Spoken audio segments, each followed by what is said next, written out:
variação com relação ao formato, a macrogeometria do corpo do implante e a plataforma entre as empresas.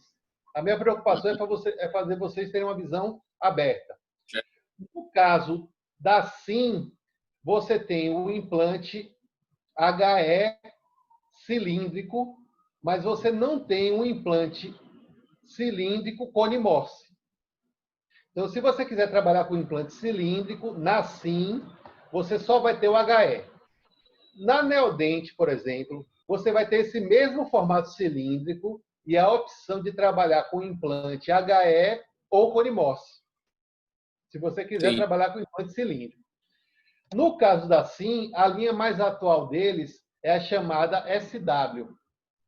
No implante SW, o que é que eles fizeram? Para o mesmo corpo do implante, o mesmo corpo de implante, o mesmo implante cônico, você tem as 3 opções de plataforma. Tá bom? Então, valeu. Vamos restringir para SIM. Na SIM, cilíndrico, só HE.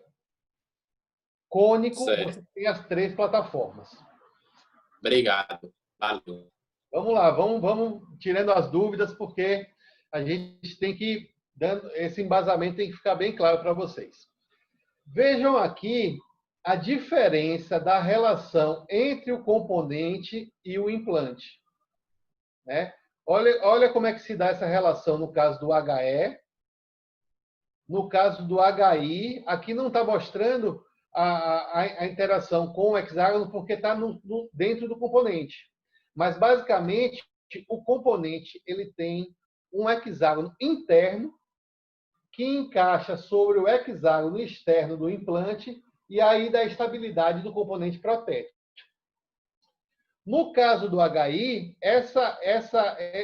como é um hexágono interno, as empresas fizeram um hexágono um pouco mais longo, o que confere uma estabilidade da prótese maior do que no caso do HE. E no cone-Morse, essa relação já é mais favorável ainda do ponto de vista protético. Do ponto de vista protético, a gente tem uma maior estabilidade da prótese no caso do cone-Morse. E aí foi um dos principais motivos que levaram ao desenvolvimento e a cada vez mais a gente utilizar o implante cone-Morse, a estabilidade da prótese. Né? Vejam vocês aqui dessas imagens de elemento finito. Né? É uma simulação matemática realizada em computador e aqui está simulando justamente uma carga lateral. No caso do HE, quando incide uma força lateral, vejam o gap, o espaço que você tem entre o componente e a plataforma do implante. Então, o componente e a prótese, no caso, ela se movimenta, né? E aí ela gera esse gap, consequentemente, e o ponto de força maior se dá sobre o parafuso que está retendo a prótese. E aí eu já vou adiantar para vocês um conceito que a gente vai discutir na aula de planejamento unitário. No edentulismo unitário, hoje a indicação é a utilização de implantes cone-Morse. Não é que está errado você utilizar o HE, mas devido a essa concentração de forças no parafuso, isso aqui a longo prazo pode gerar uma sobrecarga desse parafuso e ele pode desrosquear ou até fraturar.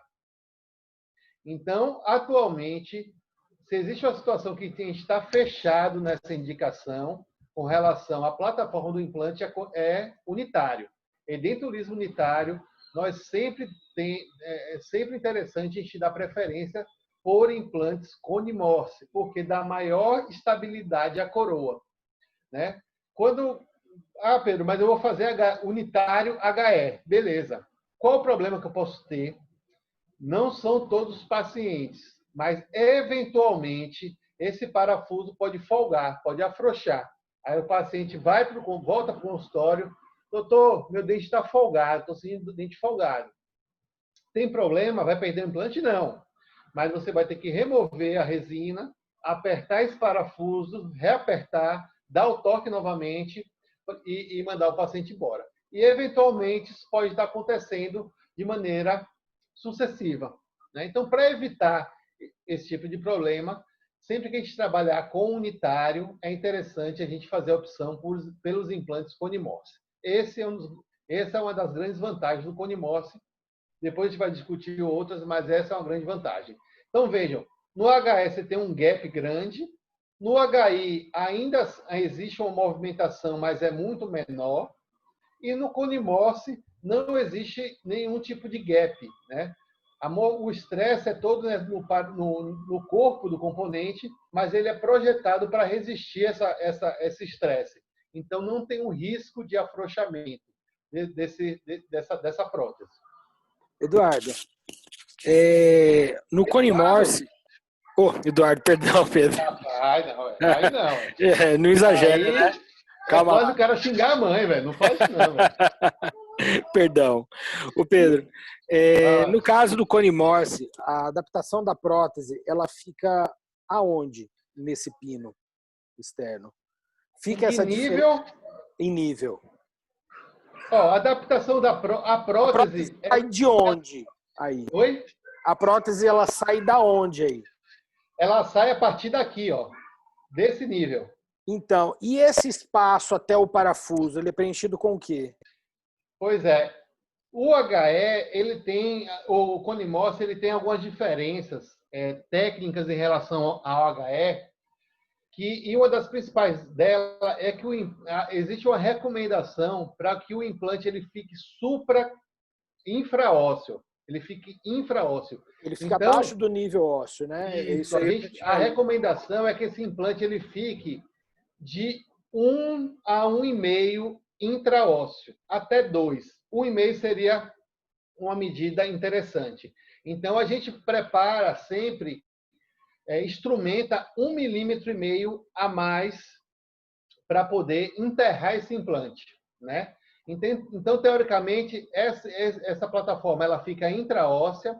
Esse pescocinho vai tirar essa diferença e ainda vai permitir que o tecido gengival se acomode nessa região desse pescocinho, desse componente. Tá bom?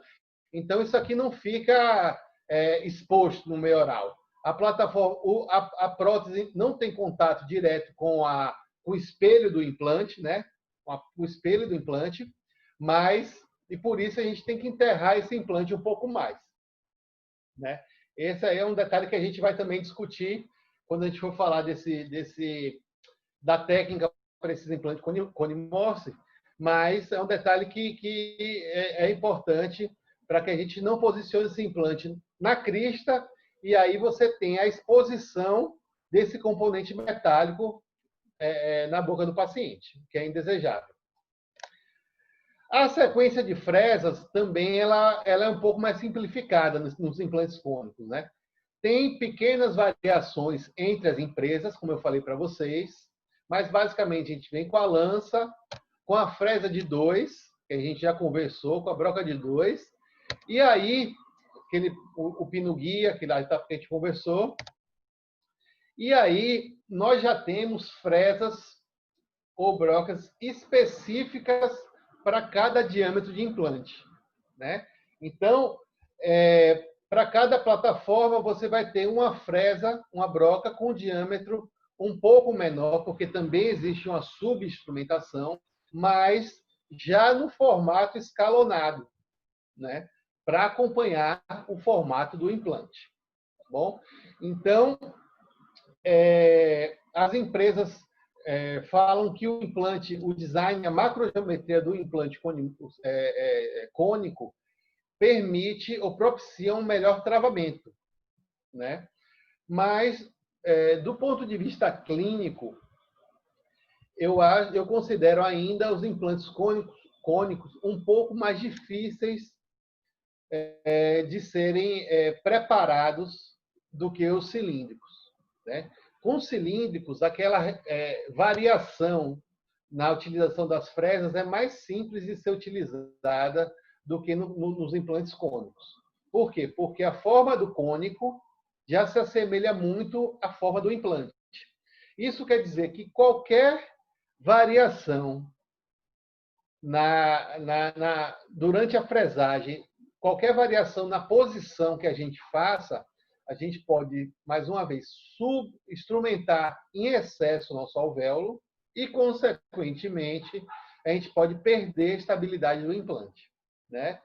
Então, a gente tem que ter um cuidado redobrado com a utilização dos implantes cônicos, com a utilização dessa última fresa, dessa última broca, na verdade, quando a gente for utilizar implantes cônicos, para não comprometer a estabilidade desses implantes. Certo? E aí a gente tem o Countersink ou a broca escariadora compatível com cada uma daquelas plataformas.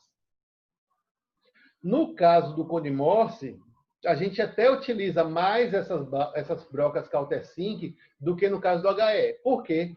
Porque os implantes Cone Morse, eles têm que ficar intraossos. Então, é mais comum a gente utilizar os Countersinks no caso dos implantes cônicos, no caso do Cone Morse. Certo? E o macho de rosca é aquilo mesmo que eu falei. Um específico para cada diâmetro de implante. Então, atualmente, a gente tem trabalhado muito com esses implantes, né? Mas tem esses detalhes que a gente tem que estar atento para não correr o risco de perder a estabilidade quando for utilizar essas últimas fresas. Lá no curso, aí no curso de vocês, nós utilizamos essa linha SW como carro-chefe, né? Tendo principalmente o HE e o Cone Morse, né?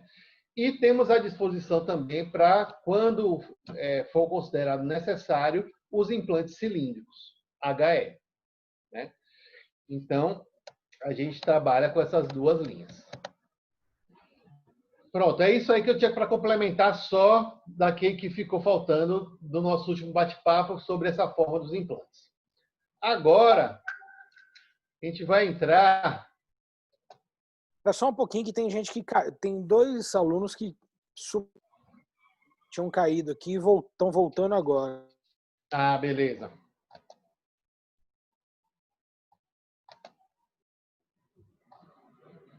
Voltaram aí, pessoal? Eu vi que Naira tinha caído e acho que Fábio tinha caído também. Naira eu vi que voltou. Fábio está aqui. Tá joia. Tá aqui. Ah, tá. Tá joia. Aqui tá beleza. Pode Qualquer continuar. coisa, gente, se cair a internet de vocês, vocês mandam uma mensagem no WhatsApp aqui, que às vezes eu não tô vendo aqui. Ele some Tá joia. Obrigado. Obrigada. Valeu, Nai, Fabão. Vamos lá. Então, nós vamos começar a discutir agora o planejamento das mandíbulas edêntulas. Né? E aí, uma coisa que vocês poderiam estar pensando, poxa, no começo do curso a gente vai falar já de edentulismo total, que não tinha começado nos casos mais simples, tal, já vamos começar a falar de edentulismo de mandíbula edêntula. Mas, assim, eu sempre começo com o primeiro assunto específico, falando de mandíbula edêntula, porque vocês vão ver no decorrer das nossas conversas que é muito mais simples reabilitar uma mandíbula edêntula do que fazer um incisivo central superior, né? Exige muito mais refinamento técnico e muito mais conhecimento, muito mais treinamento, um dente numa área estética, né, do que esses casos de mandíbula edêntula. Então, por razão, e por também são casos que exigem muitas vezes um preparo prévio. Então, por isso que a gente traz essa aula para o início do curso. Né? E é um planejamento que ele é muito simples. Simples no sentido de que você não tem muito como variar, você não tem muitas opções de planejamento e de execução desses casos. Então, por esse motivo, eu decidi puxar esse assunto logo para o começo, para que vocês já tenham noção de como já tem o treinamento para esse tipo de reabilitação e já comecem a planejar esses casos desde o início do curso. Beleza?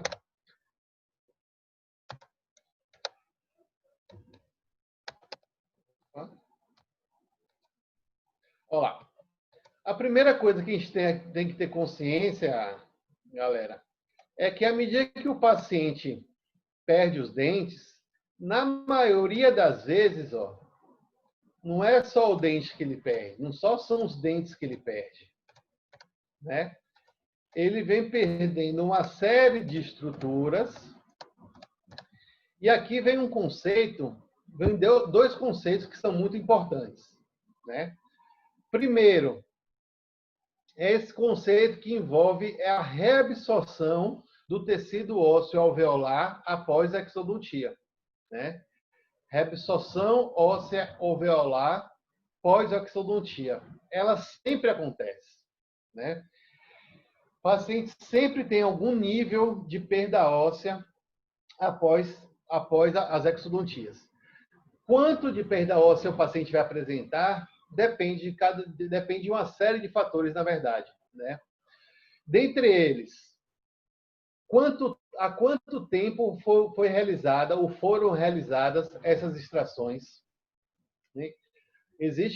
A maioria dos pacientes na maioria dos pacientes existe uma progressão dessa atrofia óssea no decorrer dos anos, no decorrer do tempo, né? De que maneira foram realizadas essas extrações? Foram extrações atraumáticas ou foram extrações traumáticas, do ponto de vista de preservação do tecido ósseo, né? Agora que vocês estão estudando implantodontia, as extrações de vocês no consultório, vocês vão começar a se preocupar cada vez mais em preservar osso, né? Vocês vão se preocupar com o osso porque vai ser o material de trabalho depois para fazer os implantes, né?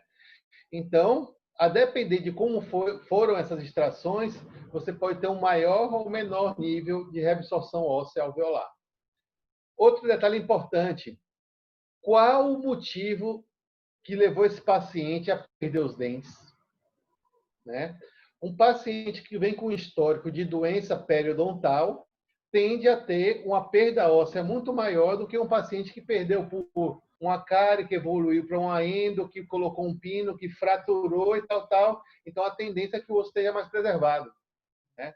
Um paciente que teve um trauma, a depender de como tenha sido esse trauma, você pode ter mais osso ou menos osso. Então, existia algum tipo de lesão associada a isso ou não? Então, são fatores que levam a um maior nível de atrofia ou menor. Outro detalhe: que tipo de prótese esse paciente utilizou para repor esses dentes? Não utilizou nada? Utilizou uma prótese removível? Ou utilizou uma prótese fixa? Essa prótese removível, ela estava bem adaptada, mal adaptada? Existia uma sobrecarga? Enfim, esses fatores todos são importantes. E, por fim, a gente tem um fator individual que tem que ser levado em consideração, né? Vocês que trabalham no dia a dia de consultório, vocês certamente já viram pacientes que perderam os dentes há muitos anos e que o rebordo está todo preservado, e, por outro lado, pacientes que perderam há um ano e já não tem mais nada de osso, né? Então, existe também um fator individual que é muito relevante nessa história. Então, atrofia óssea alveolar pós-exodontia é uma preocupação para todo mundo que faz implante, né? Então, é importante que a gente consiga, através principalmente dos exames de imagem, fazer um diagnóstico desse paciente para poder entender em que estágio esse paciente se encontra. Outro conceito que é muito importante na implantodontia está relacionado ao tipo de prótese que esse paciente precisa, né? Um paciente que está nessa condição, ele precisa repor dentes.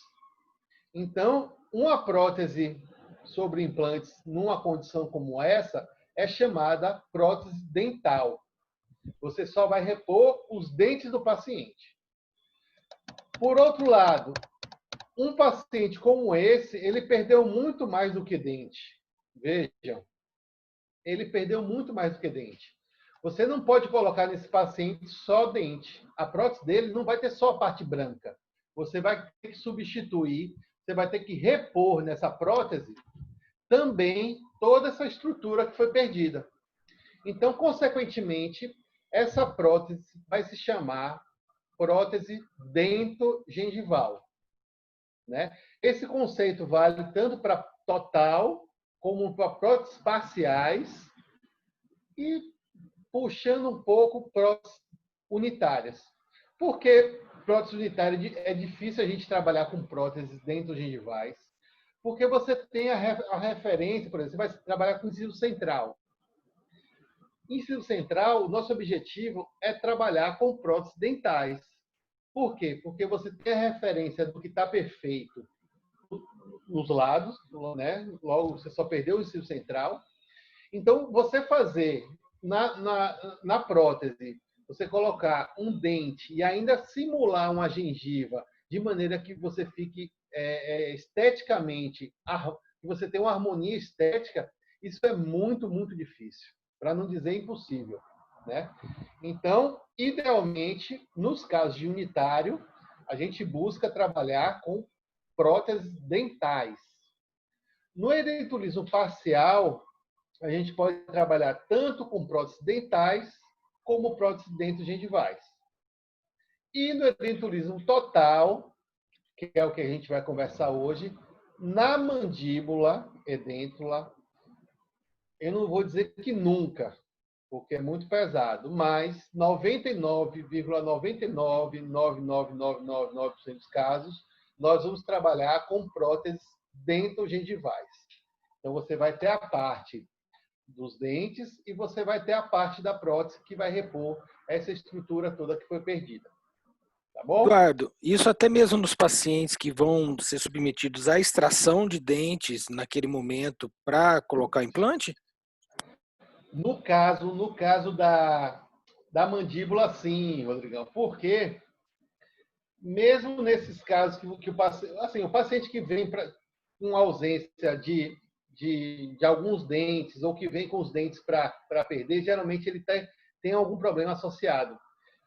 Mais para frente, a gente tem uma parte que dá aula que é só casos clínicos, e vocês vão ver pacientes que perderam vários dentes, né, por doença periodontal, e que dificilmente você ia conseguir dar um padrão, inclusive estético, né, harmônico para esse paciente. Aí você fala, pô, Pedro, mas tem importância estética um caso de edentulismo na mandíbula?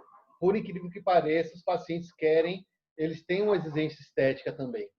Então, eu não vou dizer que nunca, mais uma vez, mas dificilmente vocês vão conseguir instalar uma prótese que ela vai ser só dente e que você tenha aquele aspecto em arcos, que você tenha as papilas, que você tenha toda a naturalidade que o paciente espera, né? Então, via de regra, nós trabalhamos com próteses dentogengivais. Particularmente, eu, nessa caminhada que eu tenho na implantodontia, nunca fiz um caso dental na mandíbula. Na maxila, isso é um pouco mais comum. Não é a maioria dos casos, longe disso. A maioria dos casos da maxila também, nós trabalhamos com próteses dentogengivais. Eventualmente, nós conseguimos trabalhar com próteses dentais da maxila, né? Mas, mesmo assim, na maioria dos casos, desses casos, ainda a gente trabalha com dentes um pouco mais longos do que seria o natural e, eventualmente, sem aquelas papilas todas presentes, tal. É um caso que é raro você ter a perfeição de trabalhar só com próteses dentais. Não, eu realmente, quando eu fiz a pergunta, eu não estava nem pensando nas papilas, vou ser bem sincero para você. Eu lembrei de um caso específico de um paciente do consultório que ele já tirou uns 4 dentes e já fez os implantes, e ele deve ter mais uns 5 ou 6 na boca, que a tendência é extrair tudo e fazer implante embaixo. Pensando Entendi. nesse caso, que eu pensei que talvez desse para fazer, mas se a gente for parar para pensar friamente, quando você extrair os dentes, as papilas vão embora. É muito difícil preservar. É muito difícil preservar, mas foi por isso a pergunta. Beleza. Mas foi ótimo, Adriano.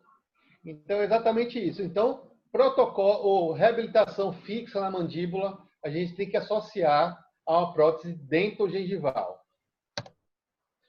Olá, e a mandíbula edêntula, eu não sei quantos de vocês trabalham com prótese total convencional no consultório, no dia a dia de consultório, mas logo que eu me formei, eu me arrisquei a fazer umas próteses totais e dificilmente a gente consegue obter resultados satisfatórios. O paciente tem que ter uma boa língua. Assim, é uma conjunção de fatores desfavoráveis para nós, né? Você tem uma anatomia desfavorável, você tem uma área chapeável para prótese menor, você tem padrões de reabsorção alveolares que são desfavoráveis para a retenção dessa prótese. Você tem a questão da mobilidade da mandíbula e, para alinhar com tudo, você tem a língua.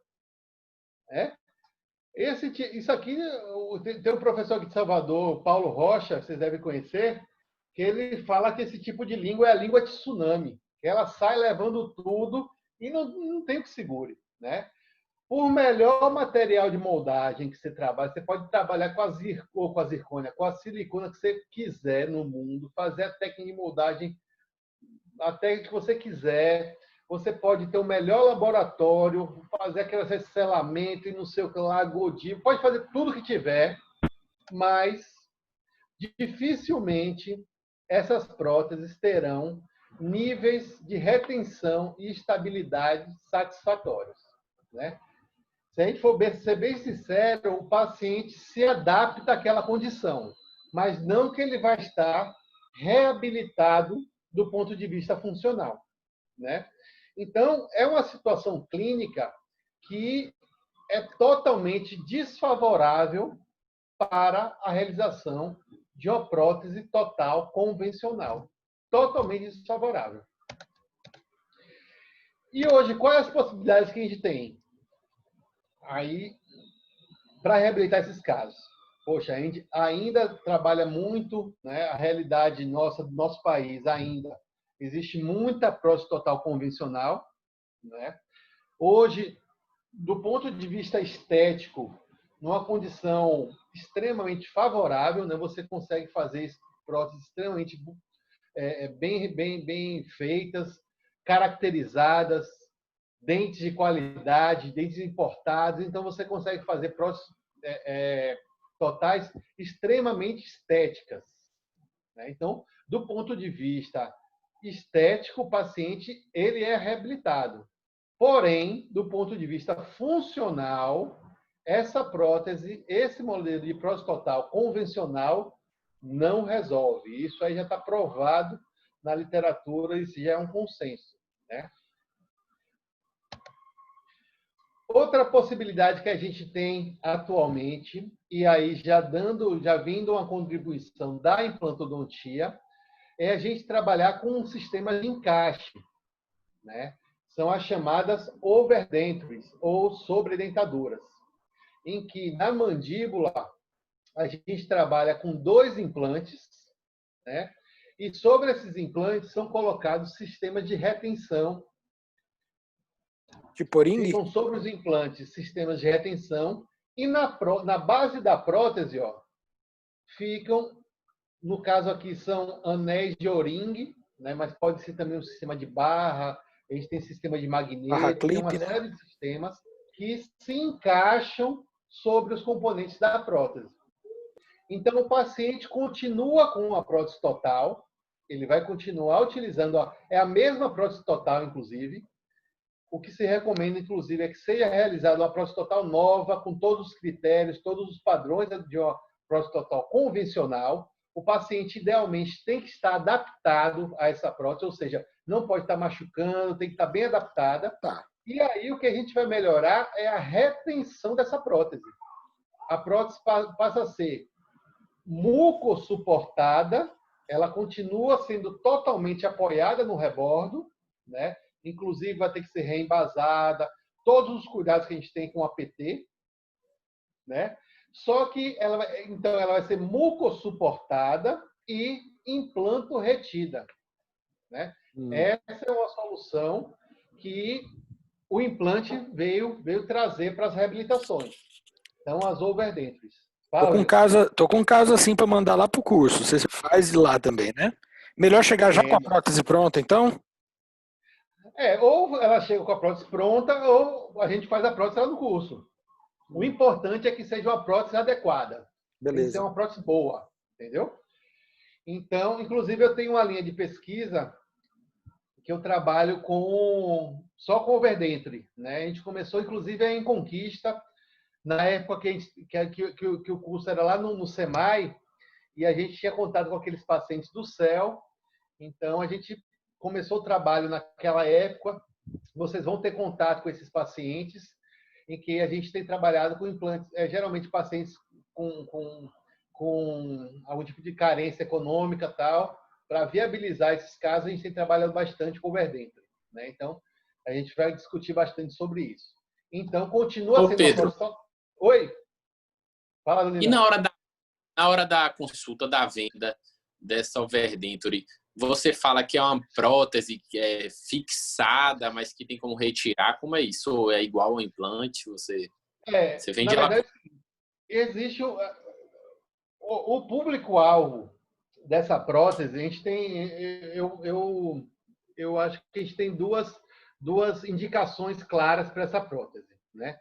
Primeiro, uma indicação socioeconômica, né?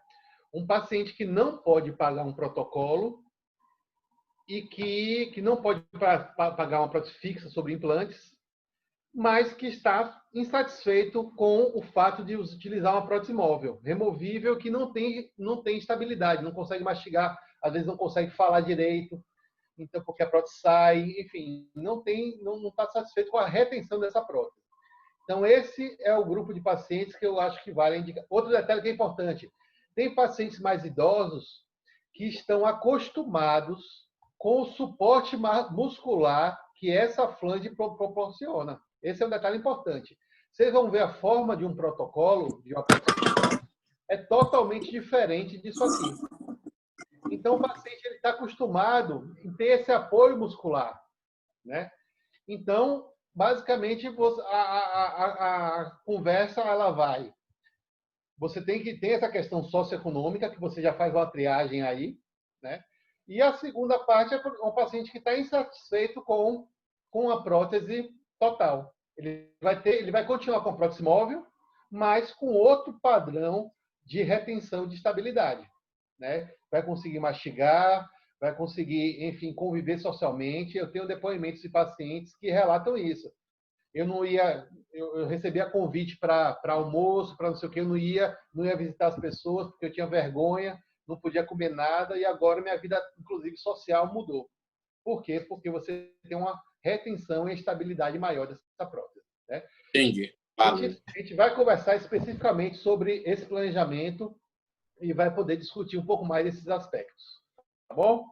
Valeu. E, por fim, a outra opção que a gente tem é uma prótese fixa, implanto retida e implanto suportada. Quer dizer, você não tem contato nenhum com o rebordo. Essa prótese ela deixa de distribuir suas cargas através da mucosa e fica fixa sobre os implantes. Então, é a prótese fixa, implanto retido, implanto suportada, né, para reabilitar esses casos de edentulismo total. Aí, nesses casos, perdão, Oi? Nesses casos não tem apoio nenhum em mucosa, né? Ela fica Nenhum. um pouquinho afastada, né? Ela fica sobreposta, mas não a ponto de você conseguir distribuir cargas mastigatórias para a mucosa. Esse contato ele tem que ser o mais próximo possível, né? Mas permitindo ainda um acesso para a higienização. Então, você fica o mais próximo possível, mas ainda assim o paciente consegue passar o superflóis, o passafio, para higienizar essas regiões. E isso é importantíssimo. Isso é fundamental. Aí são 4 implantes? Vamos discutir isso aí, Danilão. como aqueles trabalhos iniciais do que a gente conversou lá, da década de 80, que começaram em 65, tal, como eles foram feitos todos em cima desses pacientes, né? E na década de 80 foi apresentado um protocolo para poder reabilitar esses pacientes, tanto na maxila como na mandíbula. Convencionou-se chamar esse tipo de reabilitação de protocolo. Então, uma prótese fixa sobre implantes na mandíbula, a gente chama de protocolo inferior. Na maxila, um protocolo superior, né? Então, seria esse aspecto. Esse aqui é o protocolo original, né? 6 implantes na região anterior da mandíbula. Olá. Suportando uma prótese fixa. Essa prótese aí, Rodrigão, tem um aspecto desse detalhe que você falou. Ó. Sim. Esse aqui é o padrão inicial daqueles casos do início da década de 80. Essa prótese, esse tipo de prótese, olha lá, prótese dentogengival, mais especificamente essa questão de você ter um distanciamento entre o rebordo e a base da prótese, isso aqui nos levou a chamar, convencionou-se também chamar de prótese tipo palafita, né? Justamente por ter esse aspecto. Sim. Então, isso aqui foi muito utilizado, esse tipo de prótese foi muito utilizada. Entretanto, atualmente, né? E para nosso público latino-americano, que tem uma exigência estética mais vamos dizer assim, diferenciada em relação, por exemplo, ao europeu, nossos pacientes não aceitam esse aspecto, né? Uhum. Não aceitam esse metal aparecendo, esses vãos aqui. Então, isso aqui é muito... Nossos pacientes não gostam desse tipo de prótese. Ô, Pedro, Do ponto de vista estético, realmente não é interessante, apesar de não aparecer, não mostrar, mas sim, os pacientes não querem esse tipo de prótese. Mas, por outro lado, eles têm uma vantagem, esse tipo de prótese tem uma vantagem muito grande, que higienização. é relacionada à higienização, né? À medida que você traz esse nível para junto do tecido gengival, para junto da mucosa, a dificuldade de manutenção desses casos é maior, né? Então, é uma coisa que a gente tem que estar sempre também no nosso sinal, né?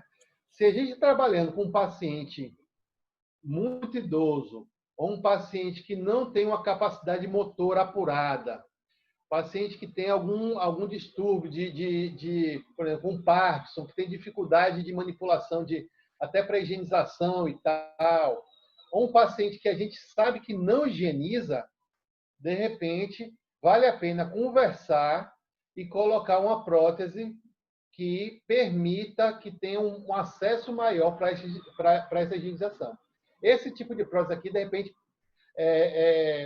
possibilita até a utilização de uma escova interdental, né? Então, é mais fácil a manutenção dessa prótese. Mas isso aí tudo tem que ser discutido e dividido com o paciente. Via de regra, nossos pacientes não aceitam esse tipo de prótese que a gente chama de prótese palafita. Olá. Esse é o primeiro contato que vocês estão tendo com esse tipo de caso clínico, mas eu já trouxe para vocês algumas. Vocês vão ver que é um planejamento simples de ser feito, uma cirurgia simples de ser executada também, não tem uma cirurgia que exige muito detalhamento, né? É um passo a passo definido, mas ela tem que ser bem planejada e bem executada. Vejam vocês que, mesmo vocês começando a ter contato agora com esses planejamentos, vejam que dá para imaginar que aqui tem alguma coisa que não está muito legal, né? Tá. Distribuição dos implantes, posição dos implantes, né? Altura desses implantes. Enfim, é um planejamento que foge totalmente ao padrão do que a gente tem como ideal. Da mesma maneira, ó para isso aqui, galera. Esse caso é de conquista, viu? Esse caso apareceu aí na BO. Eu lembro até hoje da história dessa criatura, que é uma enfermeira, não sei se, acho que trabalha no hospital de base, E aí ela vinha de um histórico de prótese total, trabalhou, juntou a graninha dela para poder botar os implantes e se livrar da prótese total.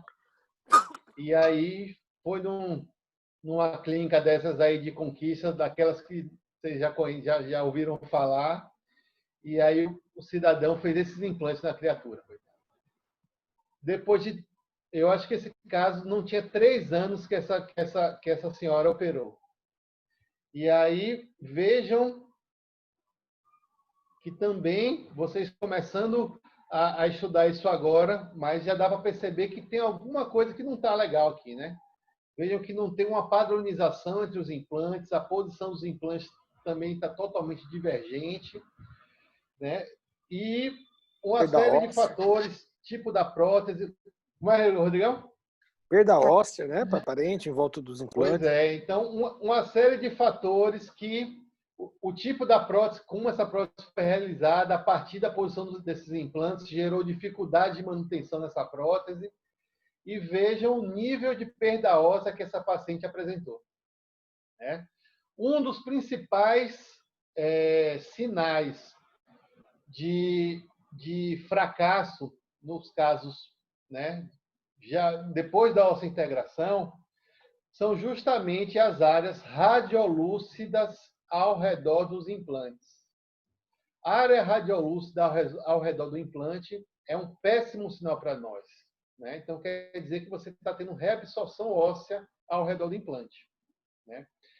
E, claro, a radiografia panorâmica não é o melhor exame para a gente poder, radiográfico, para a gente poder avaliar isso aí, mas já dá para ver claramente que essa paciente tem um problema sério nesse caso. Né? Esse caso, ele veio para a gente resolver, a gente tirou essa prótese, e desses 4 implantes, pelo que eu me lembro, só ficou um desses implantes. Teve que remover 3 implantes. Então, a paciente voltou para uma prótese total convencional. Né? A gente removeu esses implantes, curetou todo esse tecido de granulação. Trabalhamos com enxerto ósseo. A paciente voltou a utilizar uma prótese total. Esperamos a cicatrização desse enxerto. Depois, instalamos os novos implantes e aí sim foi feita uma nova reabilitação para ela. Agora imagine o trauma dessa senhora, né? Sair de uma prótese total, viver um protocolo, ver esse protocolo falhar para começar tudo praticamente do zero. Então, como eu falei para vocês, é um planejamento simples, mas que pode dar problema se não for bem feito, se não for bem planejado. Esse caso também apareceu aí no curso de vocês, aí no curso da BO. Né? Deu um implante? Paciente tem um implante fantasma aqui, ó. 2 implantes fantasmas aqui, ó. Imagine a situação, 2 implantes que ninguém nem sabe como é que saíram, né? Esse caso, eu tenho fotos desse caso que quando a gente foi desparafusar, 2 desses implantes saíram junto da prótese. Imagine a situação, né? Esses aqui, ó, totalmente já encapsulados, né? Perda óssea total desses 2. E aqui só o ápice do implante estava preso. Mais um caso de sucesso, né? Então, o que a gente vai discutir são os critérios, as técnicas para a gente poder não cometer esse tipo de falhas, nesses casos que vocês vão ver que são tão simples de serem resolvidos de uma maneira bastante previsível. Só mais uma loucura aí que aparece aí de vez em quando. Implante tipo garbátio, né? Um implante aqui convencional, mas foi até abandonado, o cara não incluiu na prótese. E aqui a gente já começa a ver o início de uma reabsorção, né? Justamente pela falta de adaptação dessa prótese. Esse tipo de implante não proporciona uma adaptação correta. Então, o que a gente vai discutir é uma coxa de retalho, né? Imagine. Tudo quanto é tipo de coisa aqui, ó. 3 tipos de implante diferentes aí. 1, 2, 3, 4, 5. E o implante, quase 5 tipos de implantes diferentes. Coitados, pessoal. Viu?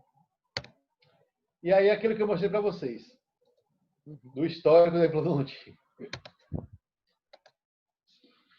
Olá, então o protocolo que a gente vai discutir, ele veio a partir daquele proposto lá no início da década de 80, né? Os trabalhos originais do professor Brademarker, aquilo que a gente conversou. Então, basicamente, esse aqui eram as diretrizes do protocolo, de como a técnica devia ser, né? Então, eles indicavam que o leito cirúrgico já estivesse dentro, então já tinha que estar com todos os entes extraídos. Recomendavam uma técnica operatória atraumática, que é aquela que a gente trabalha, né? Uma sequência de fresas.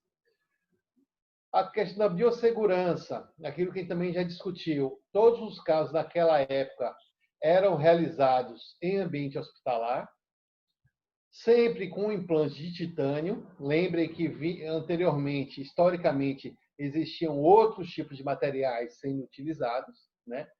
E havia uma recomendação para que esses implantes eles ficassem 3 a 4 meses livre de cargas. Então, o protocolo original, né?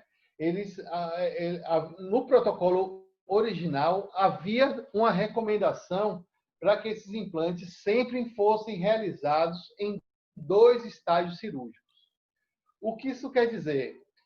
Inicialmente, rapaz, tá uma fofocaria danada aqui nesse chat, viu? Eu tô vendo, viu? Então, esses implantes eles tinham que ficar livre de cargas.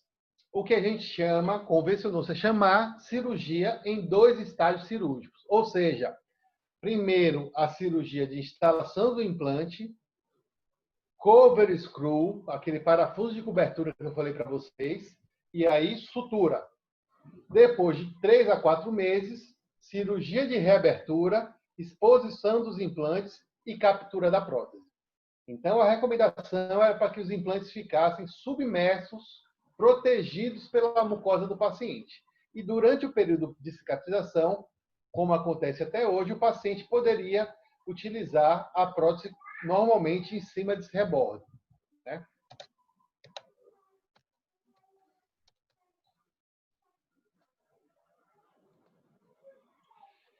Só que de um tempo para cá, né, de alguns anos já, isso já vem uma caminhada bem longa, esses implantes começaram a ser eles começaram a ser submetidos a uma carga imediata, né? O que é a carga imediata? A carga imediata é quando a gente tem a instalação do implante e logo após a finalização da cirurgia, a gente faz a adaptação da prótese, né? Então, começaram-se os estudos para poder avaliar a efetividade da carga imediata na mandíbula edêntula, nos casos de protocolo. Atualmente, no estágio atual da implantologia, a carga imediata na mandíbula edêntula é regra. A exceção é quando a gente não consegue fazer uma carga imediata. Então, chegou um paciente no consultório de vocês para fazer um protocolo inferior, a conversa é, nosso planejamento é instalar os implantes tal, e muito provavelmente, nós já vamos poder fazer a fixação de uma prótese no mesmo dia, ou no máximo no dia seguinte. Então, o que eu estou dizendo para vocês é o seguinte, a grande maioria dos casos de protocolo inferior, o nosso planejamento é carga imediata. E por que essa carga imediata na mandíbula ela é tão previsível? Pelas características anatômicas que a gente tem nessa região da mandíbula, né? No caso do protocolo inferior, nós vamos trabalhar com nossos implantes entre os forames mentuais, né? Então, a cirurgia, os implantes são instalados, ó, nessa região anterior da mandíbula. Ah, Pedro, não vai colocar nenhum implante na parte posterior? A princípio, não, né? A princípio, não. Em alguns poucos casos, eventualmente, a gente pode ir para um implante na região de primeiro molar. Mas o padrão é trabalhar com os implantes entre os forames mentuais. Outra vantagem anatômica que a gente tem nessa região.